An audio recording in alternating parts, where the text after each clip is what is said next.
Hoje nós vamos falar um pouquinho mais sobre como que nós devemos expandir a nossa mente e vivemos o ano da expansão, daquilo que Deus tem proporcionado para nós aqui no Verbo Porto. Lá em 2 Reis, no capítulo 5, nós vemos uma história muito interessante que fala sobre Naamã. Naamã ele era um comandante do exército sírio, uma pessoa muito importante, mas ele vivia numa condição natural muito ruim. Ele tinha lepra no seu corpo. E naquela época, alguém que era leproso, ele não podia estar próximo da sociedade, ele tinha que estar afastado. Então Naamã já era uma exceção, porque ele já conseguia ser um comandante de um exército, mesmo com lepra. Mas a Bíblia aqui, ela vai falar no capítulo 5 sobre alguns personagens, e aqui eu selecionei 3 personagens que eu gostaria de falar, que eu acredito que vai realmente nos auxiliar no propósito que nós precisamos expandir a nossa mente para que nós possamos viver com totalidade o ano da expansão que Deus preparou para nós. Lá no verso 1 fala assim: Naamã, comandante do exército do rei da Síria, era grande homem diante do seu senhor e de muito conceito, porque por ele o Senhor dera a vitória à Síria. Ele era herói da guerra, porém leproso.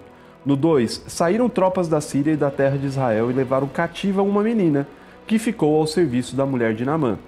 O primeiro personagem que eu quero falar é sobre essa menina. Essa menina ela foi cativa, ou seja, ela foi escravizada. Ela foi trabalhar na casa de Naamã como uma serva, como uma escrava. Mas entenda que ela, mesmo sendo escrava, ela poderia ter tido uma condição de ser o quê? Uma rebelde. Olha, eu não vou me sujeitar, eu não quero trabalhar com essas pessoas, olha, eu vou fazer de tudo para que a vida dessas pessoas seja um inferno.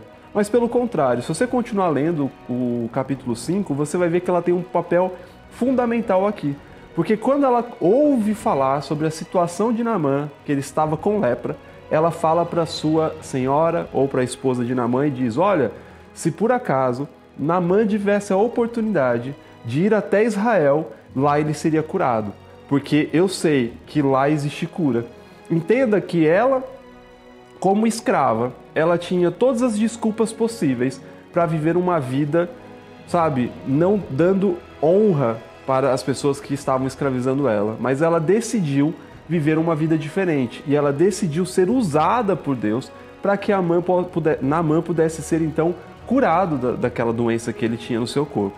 Entenda que ela serviu como uma comunicadora, ela transmitiu a mensagem de um evangelho que era uma boa notícia, dizendo: olha, se Naamã for para Israel, ele será curado.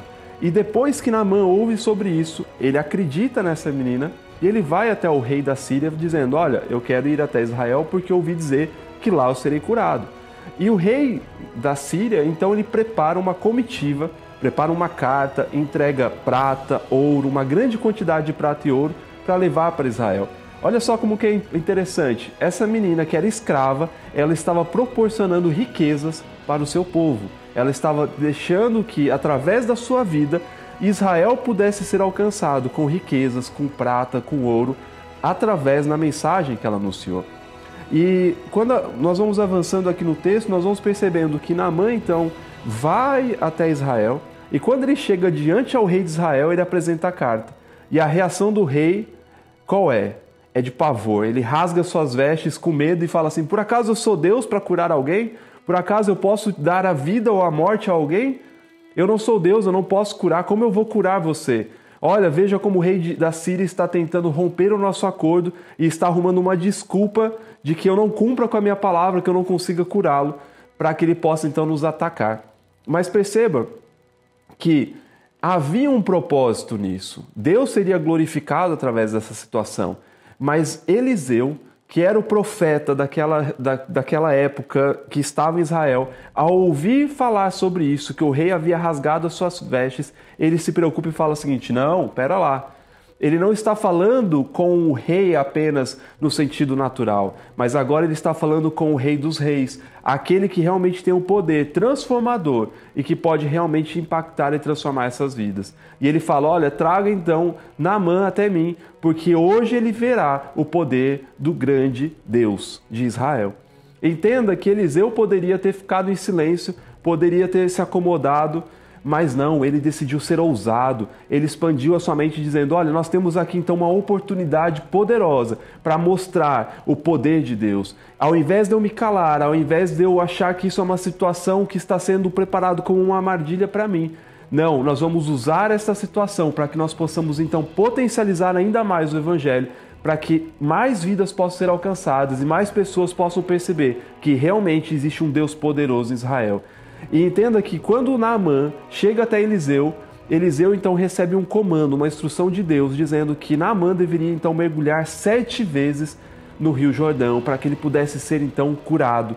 E entenda que Naamã, a sua primeira reação foi: olha, por acaso não tem rio mais limpo na Síria para que eu possa tomar banho? Por que esse rio seria poderoso ou seria tão diferente? E ele precisa então de um servo, que seria então mais uma pessoa-chave a dizer: Naamã, por acaso, se ele tivesse pedido para você algo mais complexo, algo mais dificultoso para que você pudesse fazer, você não o faria? Por que você não vai lá e mergulha 7 vezes? Porque você realmente precisa da cura. Isso é algo tão simples, por que você não faz isso? E Naamã, então, ele luta contra o seu orgulho e fala o seguinte: olha, eu vou realmente fazer isso. E na 7ª vez que ele mergulhou, quando ele saiu da água, ele não tinha mais lepra, estava totalmente curado. Perceba que aqui nós temos então várias pessoas. Nós temos alguém que era uma escrava, que optou não viver uma vida de escrava, mas ter uma consciência de liberdade e fazendo com que outras pessoas pudessem ser livres também das suas doenças, dos seus sofrimentos. Nós vemos alguém que não simplesmente viu algo como uma cilada ou como uma armadilha, como a notícia vem dizendo: olha, se prepara que haverá crises, se prepara porque a Síria irá atacar Israel, olha o que será de Israel porque o rei da Síria mandou algo que o nosso rei não pode fazer. Mas pelo contrário, ele percebeu a chave de sucesso que ele tinha nas mãos, de potencializar aquilo para algo positivo e glorificar o nome de Deus. E a terceira pessoa mais importante aqui era o servo de Naamã.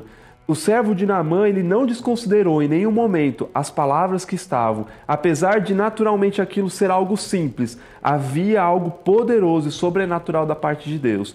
Sabe, irmãos, e quantas vezes nós não estamos tratando coisas que Deus tem colocado nas nossas mãos, pequenas chaves que Ele tem nos proporcionado, portas que Ele tem aberto e nós não temos valorizado. Talvez você pode não estar feliz no emprego que você está, mas você pode ter a mesma condição de espírito, o mesmo coração que aquela menina teve e abençoar as pessoas que aí estão aí dentro. E essas pessoas podem, inclusive, abençoar ainda mais o Evangelho, podem potencializar ainda mais a mensagem. Ou talvez você, nesse momento, está em uma condição onde você está pressionado, onde você talvez não está encontrando uma porta de saída. Mas eu posso dizer para você que quando vem essa pressão, é porque a resposta de Deus será mais forte e mais poderosa ainda.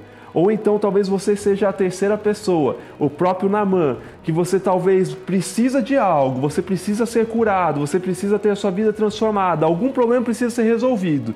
E você acha que simplesmente você crer na palavra, simplesmente você falar é algo simples e que não vai funcionar. Ouse fazer como Naamã. Se fosse algo mais complicado, se você tivesse que talvez andar de joelho daqui até em algum outro lugar, talvez tivesse que subir uma escadaria de joelhos, você não faria?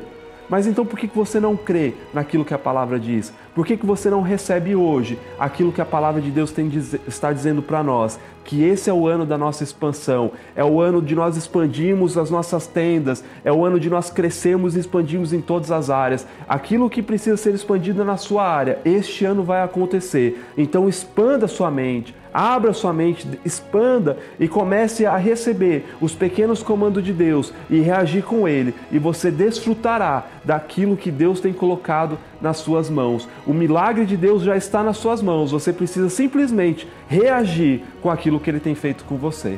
Amém?